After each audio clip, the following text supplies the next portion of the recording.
said that he was sent to Vietnam to kill people with no good reason. He also got a heroin habit.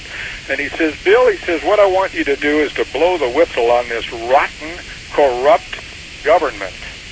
He says, why don't you say something outrageous like we never went to the moon? So I attribute my interest in this project to John Grant. Hello to everyone out there in internet land. This is Willy Will, and for those of you who know me in real life, but my real name, David Earl Williams III. It's been a while since I've been on here, and I've been doing some research on certain topics that have been brought to my attention by people on the internet and also in real life as well.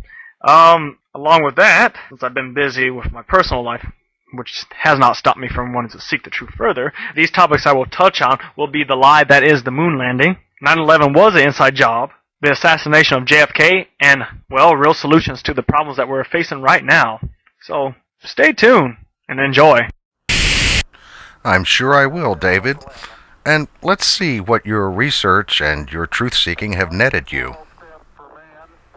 And right out of the starting gate, you ask, who's recording Neil Armstrong as he comes down the ladder? Most of your more experienced moon hoax fans deny it and get annoyed whenever I mention that this is a common argument made by hoaxers. Despite the extremely high embarrassment threshold that most conspiracy theorists have, most of your hoax people are pretty embarrassed by this argument. NASA actually planned for this event in advance, and they built a camera into the side of the LEM which could be deployed by pulling a cord from the top of the ladder. What never ceases to amaze me is how these hoax believers actually believe that NASA, with its concentration of PhD astrophysicists, aerospace engineers, and other geniuses, would actually make such a mistake as having someone standing outside the LEM filming it. I think this kind of claim says much more about the credibility of the critic than it does about the credibility of NASA. Hold on a second. Did I just see that right? Was that flag waving? Let's take a look at that one more time.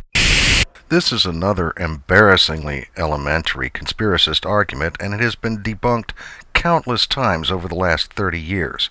Anybody with even a little bit of knowledge and a little bit of common sense would never even make such an argument. The flag flops around because it has a bar running through the top of it, and it's being twisted. It also flops much farther back and forth than it would on the Earth because there's no air to resist its movement. I don't ever recall the moon, or even in space there being wind. True, and just about every 8th grader in the civilized world in 1969 knew that there's no air on the moon. I guess you're suggesting that that collective concentration of PhDs at NASA just forgot about that or ignored it. Again, this objection says much more about the level of the critic than it does about NASA. Mythbusters did a very nice demonstration of this in a vacuum chamber, but I suppose that kind of demonstration is beyond the ability of certain investigators to understand. I don't ever recall the moon, or even in space there being wind, because the moon's in orbit. Excuse me? There's no air on the moon because it's in orbit? And you call other people blind sheeple? I guess there's no air on the Earth either, because it's in orbit too. Along with that, planets, they are only able to support conditions that we call an atmosphere, such as wind and rain and all of that. They're on the moon now. Just checking your general scientific knowledge here, but Titan is a moon of Saturn, which has a substantial atmosphere. And the flag is waving around. And also, keep in mind that, suppose on the moon's gravitation force is 1/6 of Earth's. Good for you, David. You found a conspiracy theorist who knows that. Now, let's see what you conclude from it. So it shouldn't even be blown around like that at all, and this seems kind of shady, so we're going to watch a little bit more. It's not blowing. It's flopping around because of inertia. And because there is 1/6 gravity on the moon, and because there is no air, this is what causes it to flop around much farther than it would in the Earth's atmosphere. It does wave when you do that.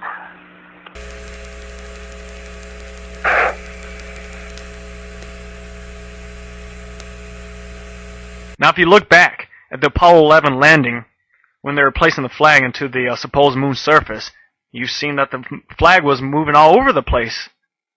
However, this flag right here for Apollo 15, their supposed moon landing, this flag is stiff. It's not going anywhere. But yet, when the guy runs right by it, it waves just a little bit. So, the flag in Apollo 11 was flopping around, which is proof of a hoax in your opinion. And this flag is solid as a rock, which is proof of a hoax in your opinion. Make up your mind. So, David, you couldn't tell the difference between these two clips? Well, let me suggest it to you. In the other one, the flag was being handled. In this one, it's not. And in fact, in every single video you see from Apollo, not one bit of movement is detectable in any flag unless it's being handled, or unless it's swinging like a pendulum after being handled, which, by the way, it would not do in air. Or in this one isolated case, where an astronaut walking by causes the flag to move a little bit. I'm showing it again here so people can see if they didn't notice. Of all the thousands of photographs and many, many hours of film and video, this is the one thing which I can understand would cause someone to doubt where this film was taken. It does appear as if the astronaut walking by is causing a puff of air to blow the flag, but this can also be explained by static electricity, which in a vacuum can have more of an effect at a distance of, say, 2 or 3 feet. I've added these frame clips myself to show that as the astronaut moves, there is no movement of the flag at all as he passes, and the first movement of the flag is toward him. If this was in air, the first slight movement of the flag would be away from him, and then there would be a larger movement toward him from the draft. But in this case, there is no movement of the flag away from him at all. The nylon of the flag and the Teflon of the outer layers of the spacesuit are at nearly opposite ends of the triboelectric series, which means that they can have a tremendous potential between them due to static electricity. With all that moving around on the moon's surface, the suits pick up quite a charge, and this is evident in the fact that they are very often covered with dust.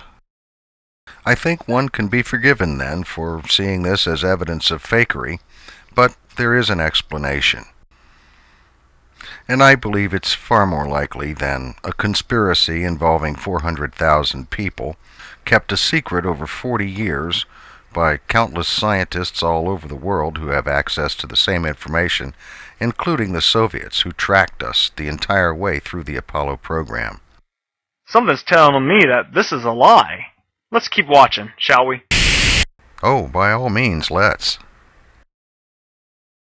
Now, it was proved in physics a long time ago that objects fall at the same speed. It doesn't matter how heavy they are, and a feather will fall at the same speed as a hammer.